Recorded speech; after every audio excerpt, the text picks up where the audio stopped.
Donc, comme le disait Alexandra, donc Christophe Koperski, je suis moi-même pharmacien. Je suis conseiller à la présidence de la société R+ Réseau Pharma, qui est un organisme concentrateur technique. J'ai été aussi membre du bureau national de la Fédération des syndicats pharmaceutiques de France. Et pendant mon activité à la fédération, j'ai été en charge des relations avec l'assurance maladie obligatoire et complémentaire pendant quasiment deux mandats. Donc aujourd'hui, je vais vous parler de Visiodroit, la solution normalisée de télémise à jour des droits complémentaires que vous connaissez sûrement déjà toutes et tous pour l'utiliser certainement au quotidien. Donc c'est une norme qui existe depuis maintenant 10 ans. Elle s'inscrit dans la recherche de la fiabilisation de la facturation au régime complémentaire, au même titre que vous utilisez certainement aussi, en l'absence de carte vitale, la norme ADRI pour le régime obligatoire pour aller chercher les informations des bénéficiaires des soins. Donc, les objectifs, tout d'abord, les objectifs de Visiodroit, ils sont au nombre de trois. Donc, par une simple requête informatique paramétrée de façon automatique, la plupart des cas par vos éditeurs de logiciels, elle permet de simplifier l'acquisition des droits des bénéficiaires pour le régime complémentaire. Comme vous faites une demande à l'instant T et que vous récupérez les informations les plus fiables et les plus proches de la réalité de la situation du bénéficiaire, cela va vous permettre de diminuer drastiquement les rejets liés à cette facturation au régime complémentaire. Et enfin, troisième objectif, Regardez avec moi. comment? Madame Péturieux, est-ce que vous pourriez couper votre micro, s'il vous plaît? J'ai déjà coupé. Il n'est pas coupé. Du coup, Il n'est pas coupé? si. Non, on vous entend, mais c'est pas très grave. Donc, troisième objectif, comme je le disais, c'est une solution qui a été imaginée pour la profession et par la profession avec différents acteurs et ça permet de rassurer les pharmaciens qui utilisent aujourd'hui ce service. Donc, les avantages pour le pharmacien de l'utilisation de Visiodroit. Le premier avantage, comme je le disais, c'est la fiabilisation de la facturation.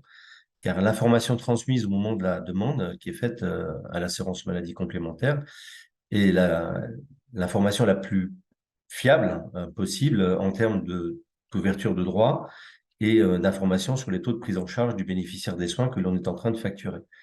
On peut encore reprocher, je pense que vous avez tous constaté, toutes et tous, des couacs, notamment sur des réponses négatives, ce qu'on appelle les réponses KO à tort.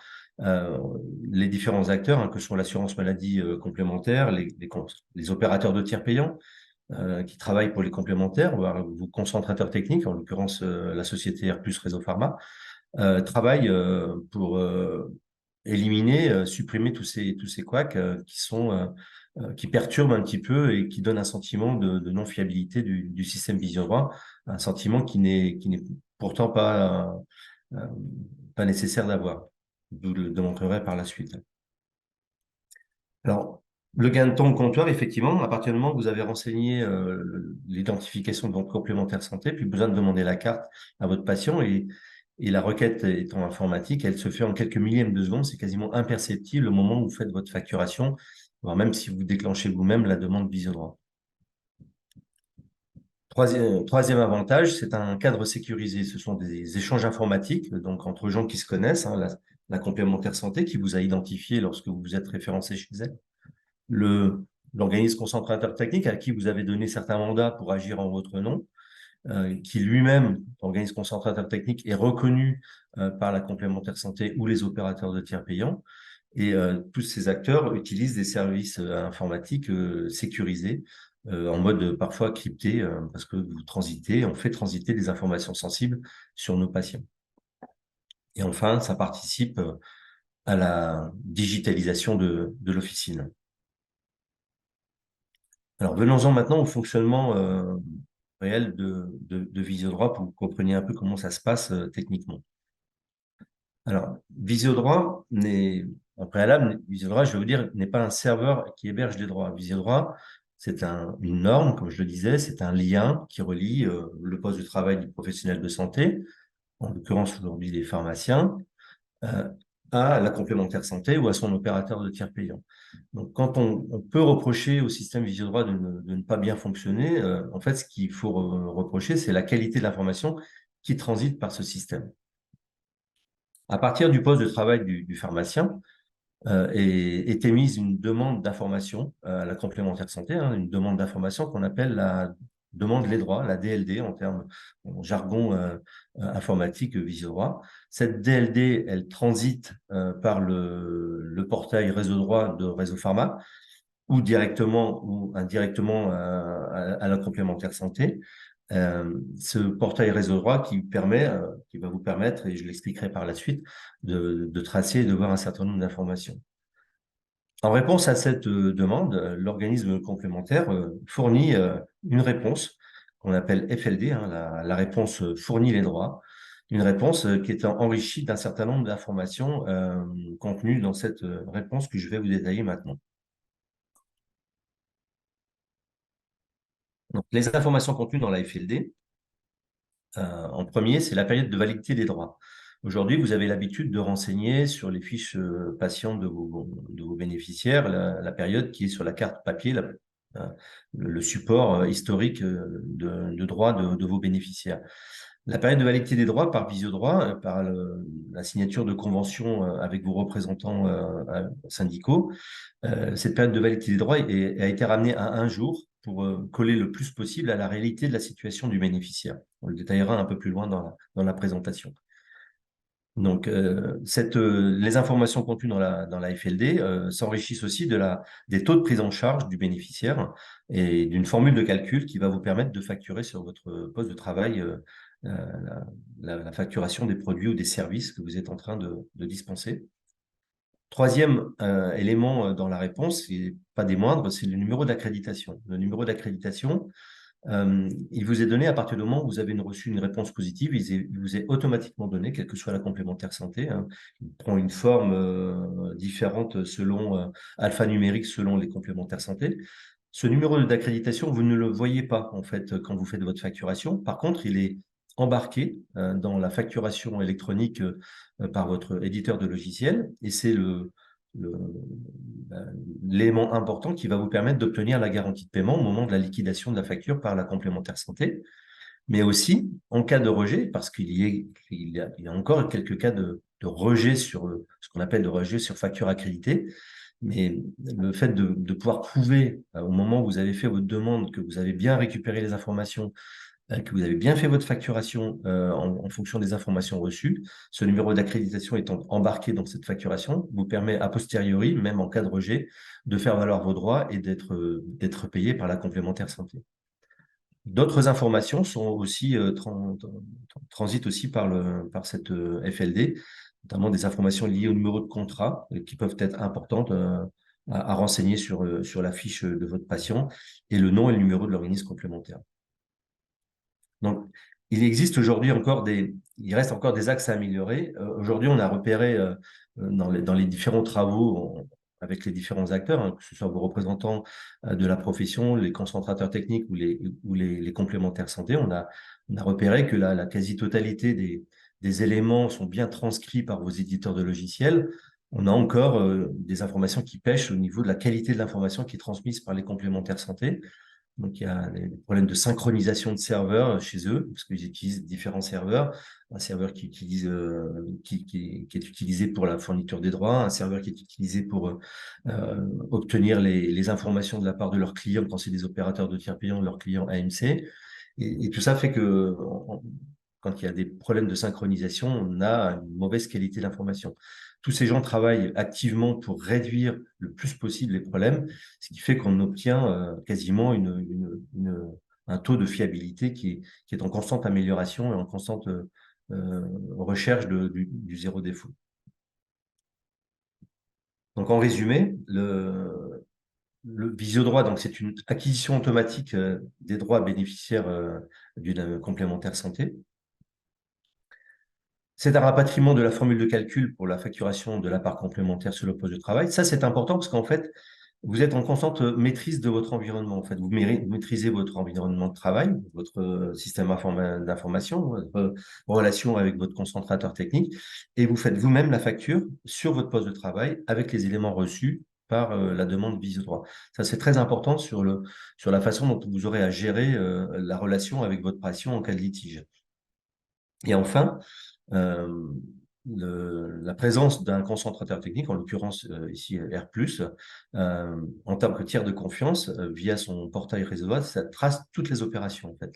Au moment de la demande, au moment de la réponse, R+ est capable de visualiser tout ce qui s'est fait, vérifier que la présence de l'accréditation est bien embarquée dans la facturation, a bien été reçue, que la formule de calcul était conforme à ce qui était demandé. Donc, en fait, ce qui vous permet de vous accompagner en cas de problème, en cas de litige, notamment en cas de rejet sur une facture qui aurait été fort justement accréditée par l'assurance maladie complémentaire. Qui utilise aujourd'hui la norme Visiodroit? Donc, les professionnels de santé, essentiellement les pharmaciens, aujourd'hui, qui a été développé pour eux, en étant en recherche d'étendre ce service à d'autres professionnels de santé qui aujourd'hui, notamment les biologistes, qui font aussi beaucoup de tiers payants.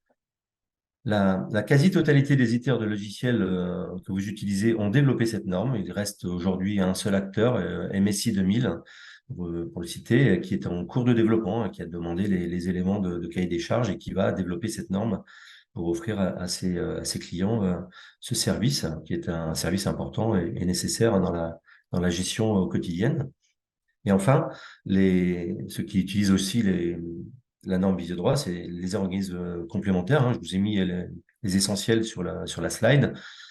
Vous me direz, tous n'y sont pas encore aujourd'hui. C'est peut-être pour ça aussi qu'un certain nombre d'entre vous n'utilisent pas forcément régulièrement Visiodroit. On sait qu'il y a encore quelques acteurs majeurs qui n'ont pas développé pour des raisons d'organisation personnelle au sein de leur structure. Mais je sais que toutes les AMC manquantes, entre guillemets, à l'appel, mènent une réflexion et on a bon espoir que d'ici la fin de l'année 2025, en fait, on aura la quasi-totalité des acteurs et notamment des acteurs qui pèsent en termes de personnes protégées. Alors, pourquoi activer Visiodroit dans son logiciel? Donc, en premier lieu, je pense que c'est le plus important, c'est la diminution drastique des rejets. Hein. Ça vous fait gagner du temps dans votre suivi de paiement, notamment pour le régime complémentaire. Parce qu'il y a une garantie de paiement en utilisant le service, hein, par l'apport du fameux numéro d'accréditation qui est embarqué dans la facture, hein, qui va vous servir de garde-fou en cas de problème. Ça apporte aussi une réponse à la résiliation infra-annuelle. Je ne sais pas si vous vous souvenez, hein, c'est une résiliation infra-annuelle qui a été offerte aux bénéficiaires d'assurance ou de complémentaire santé, hein, qui est en place depuis le 1er décembre 2020, qui autorise tout bénéficiaire à partir du 12e mois dans une complémentaire ou chez un assureur de pouvoir résilier à n'importe quel moment. Donc, l'utilisation de Visiodroit, comme je le disais tout à l'heure, ça permet de coller au plus près de la situation du bénéficiaire au moment où vous faites votre facturation, contrairement à la carte papier. Donc, on peut dire que ce Visiodroit est une alternative plus crédible et plus fiable que la carte papier ou tout autre support de droit sur lesquels serait figé un certain nombre d'informations non vérifiées ou non vérifiables à l'instant T. Et enfin, comme je le disais, la qualité des informations est en constante évolution pour atteindre comme objectif le zéro défaut. Lors de la signature de convention entre les représentants de la profession et les complémentaires santé ou les opérateurs de tiers payants, il est prévu des cadres de surveillance, des comités de pilotage pour vérifier que tout est mis en place et pour améliorer le système et être en total objectif d'atteindre le zéro défaut, parce qu'en fait, aujourd'hui, quand vous utilisez Visiodroit, il reste encore quelques rejets, mais au final, on devrait avoir zéro rejet. Alors, des rejets, il y en aura toujours, je l'ai toujours dit dans ma carrière syndicale, des rejets, il y en aura toujours à partir du moment où vous n'utilisez pas les bonnes informations pour facturer. Mais à partir du moment où vous utilisez les bonnes informations, le zéro rejet, c'est un objectif à atteindre et je vous l'illustrerai juste après,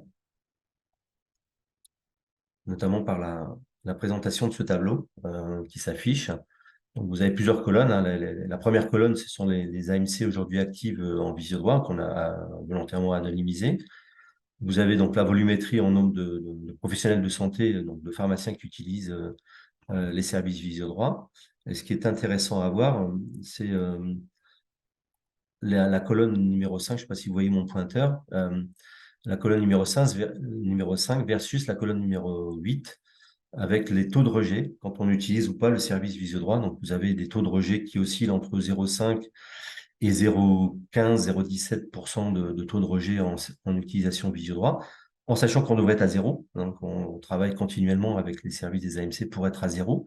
En moyenne, et j'ai envie de dire en file active, le taux moyen aujourd'hui constaté est de 0,2%, versus, comme vous le voyez sur la dernière colonne, des taux qui peuvent atteindre jusqu'à 12 ou 18%. En moyenne, on est aux alentours de 5-6%.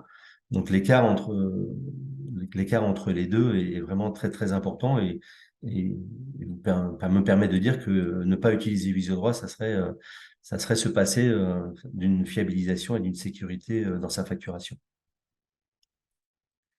En conclusion, donc Visiodroit est une norme qui est fiable, donc à plus de 99%, 99,9% si on voulait être très précis. Elle s'est imposée comme la norme d'acquisition des droits pour les pharmaciens depuis maintenant 10 ans qu'elle a été créée. Et elle vous permet surtout de gagner du temps et de la sécurité au moment de votre facturation. Voilà. Je vous remercie de votre attention et je suis prêt à répondre aux questions qui ont été posées pendant la présentation.